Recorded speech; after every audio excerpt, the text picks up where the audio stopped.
Hello दोस्तों, स्वागत है आप सभी लोगों का YouTube channel geography with DK में। अगर आप लोग इस चैनल पर नए हैं तो चैनल को सब्सक्राइब जरूर कर लें। हम लोग Bihar 6 to 8 social science geography का प्रैक्टिस सेट चला रहे हैं। आज प्रैक्टिस सेट नंबर 4 है। अगर आप लोग बिहार टीजीटी पीजीटी भूगोल विषय की तैयारी कर रहे हैं तो इसका एग्ज़ाम जो है 5 अप्रैल को होना है। 5 अप्रैल को होना है, ठीक है।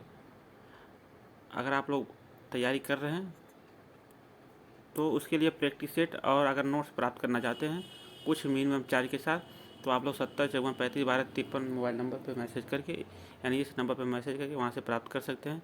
बहुत ही इंपॉर्टेंट प्रैक्टिस सेट और नोट्स वहाँ पे उपलब्ध कराया जा रहा है। क्वेश्चन नंबर 1 देखते हैं। हिमनद की निक्षेपण विशेषता है। तो हिमनद की निक्षेपण जो विशेषता है, इसका राइट आंसर होगा सी, हिमोर, ठीक है। जबकि पुलिन जो है यह सागरी लहरों से बनता है और बाढ़कृत जो मैदान है यह नदी से बनता है। क्वेश्चन नंबर हम लोग 2 देखते हैं। निम्नलिखित में से कौन सी मृदा भीगने पर मक्खन की भांति मुलायम परंतु सूखने पर अधिक कड़ी एवं ढेलेदार हो जाती है? तो क्वेश्चन नंबर 2 का हो जाएगा राइट आंसर सी, लेटराइट मृदा, ठीक है। क्वेश्चन हम लोग देते हैं 3। निम्नलिखित में से किसे सफ़ेद कोयला कहा जाता है? सफ़ेद कोयला कहा जाता है। तो इसका राइट आंसर होगा बी, जल विद्युत को। जल विद्युत को सफ़ेद कोयला कहा जाता है।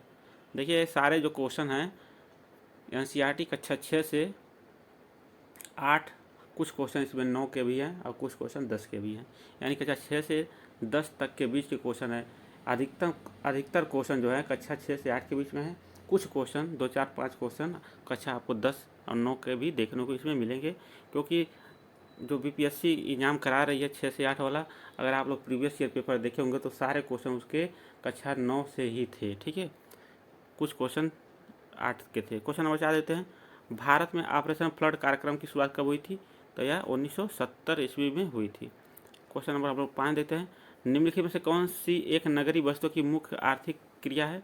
तो जो नगरीय बस्तियों की मुख्य आर्थिक क्रिया है वह है द्वितीय क्रियाकलाप, तृतीय क्रियाकलाप और चतुर्थ क्रियाकलाप, यानी तीनों हो जाएगा। उपयुक्त में से एक से अधिक। अगर यही पूछ देता निम्नलिखित में कौन सी ग्रामीण बस्तियों की मुख्य आर्थिक क्रिया है, तो हो जाता प्राथमिक क्रियाकलाप, ठीक है, प्राथमिक क्रियाकलाप। क्वेश्चन नंबर 6 देखते हैं। भारत में कौन सी मृदा में बागाती कृषि की जाती है? तो यह लेटराइट मृदा में बागाती कृषि की जाती है। क्वेश्चन नंबर हम देते हैं 7। पृथ्वी का अपनी अक्ष पर घूमना क्या कहलाता है? पृथ्वी का अपनी अक्ष पर घूमना परिभ्रमण कहलाता है।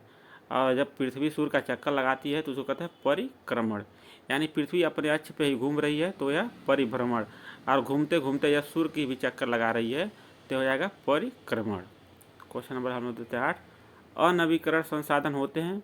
तो जो अनवीकरण संसाधन होते हैं वह सीमित भंडार वाले होते हैं। सीमित, उनकी जो संख्या है वह सीमित है।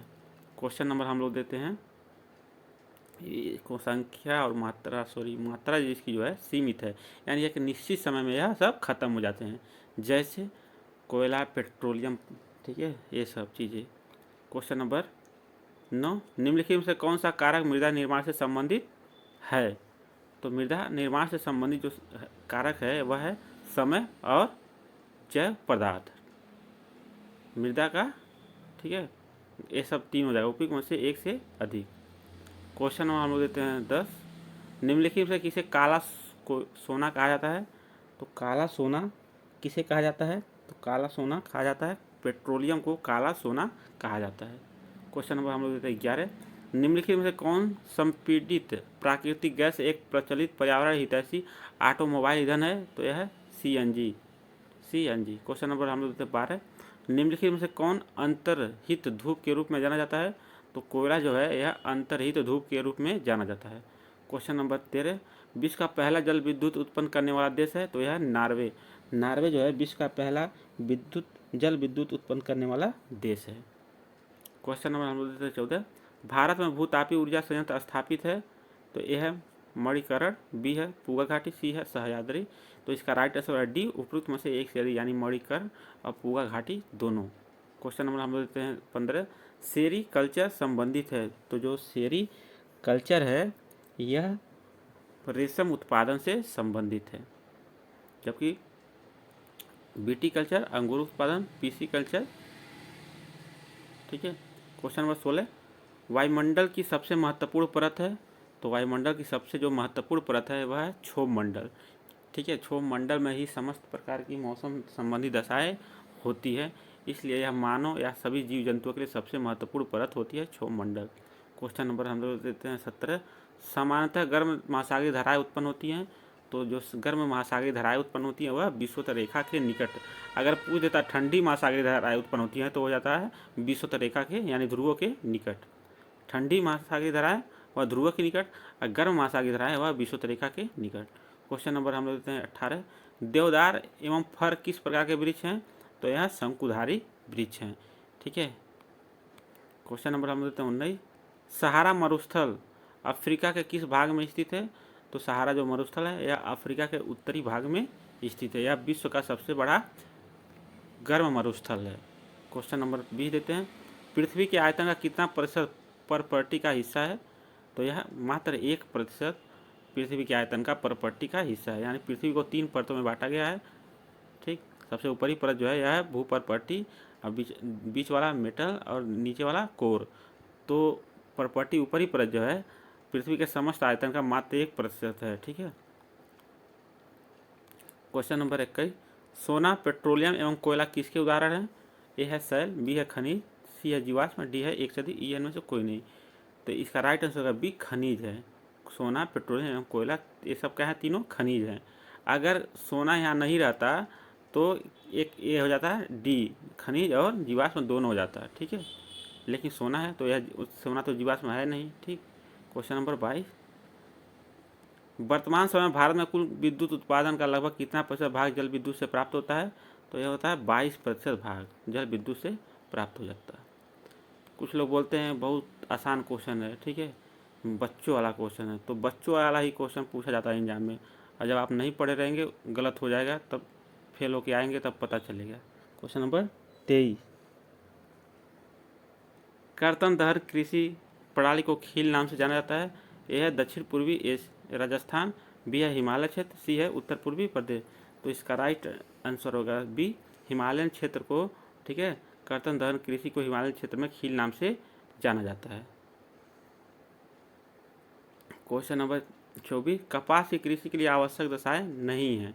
तो आप लोग क्वेश्चन को ध्यान से पढ़ेंगे तब जाके उत्तर देंगे, एक बार नहीं 2 बार पढ़ेंगे। ठीक है। तो कपास के लिए आवश्यक दशाएं नहीं है। तो काली मिट्टी बिल्कुल है, उच्च तापमान एवं उच्च वर्षा ये भी ठीक है, यही गलत है। उच्च तापमान तो चाहिए लेकिन वर्षा उच्च नहीं चाहिए, वर्षा निम्न चाहिए।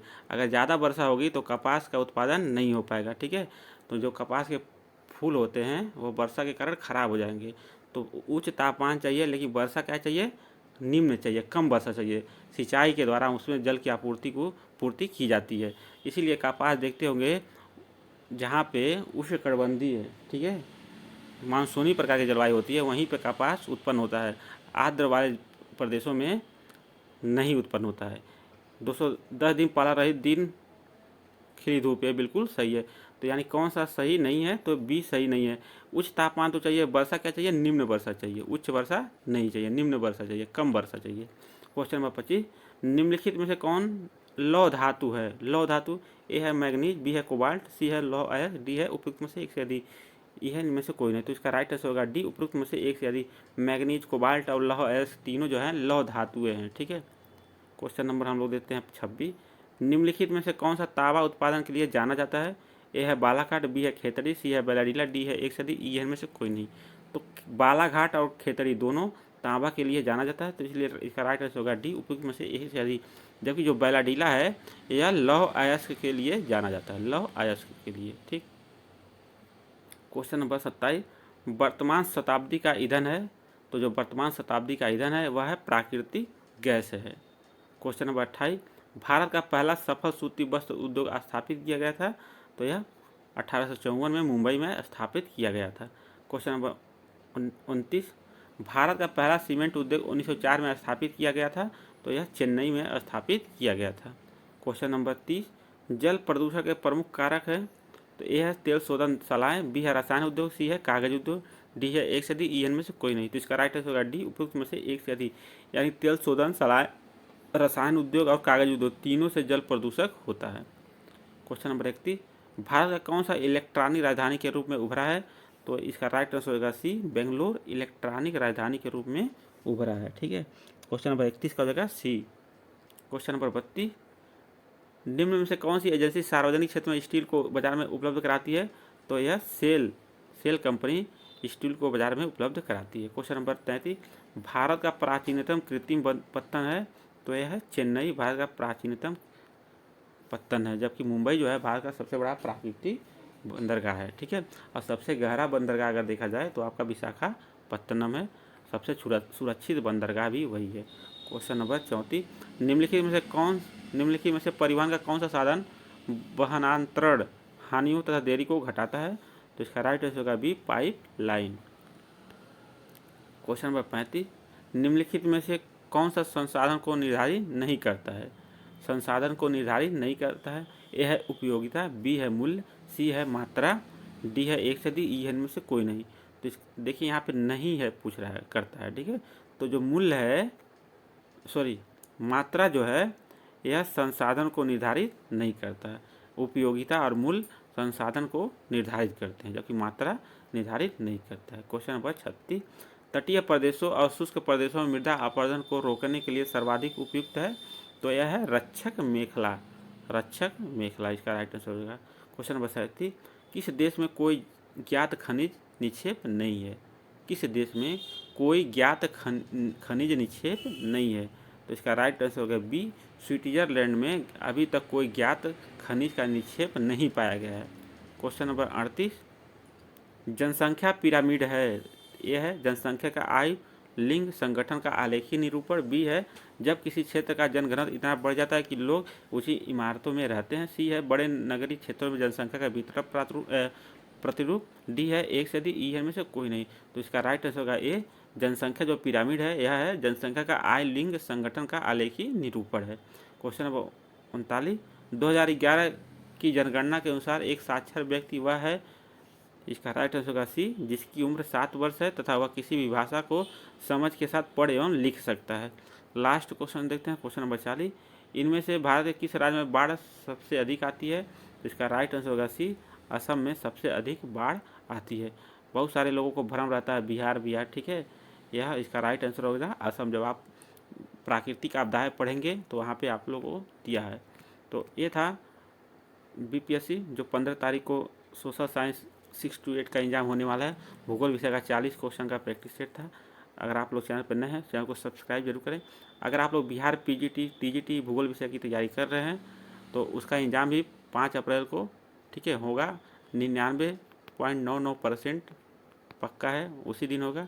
तो अगर आप लोग एग्ज़ाम की तैयारी कर रहे हैं, नोट्स प्राप्त करना चाहते हैं, प्रैक्टिस सेट लेना चाहते हैं तो मोबाइल नंबर 7054351253 पर मैसेज करके वहाँ से आप लोग प्राप्त कर सकते हैं। मिलते हैं अगले वीडियो में, तब तक के लिए जय हिंद।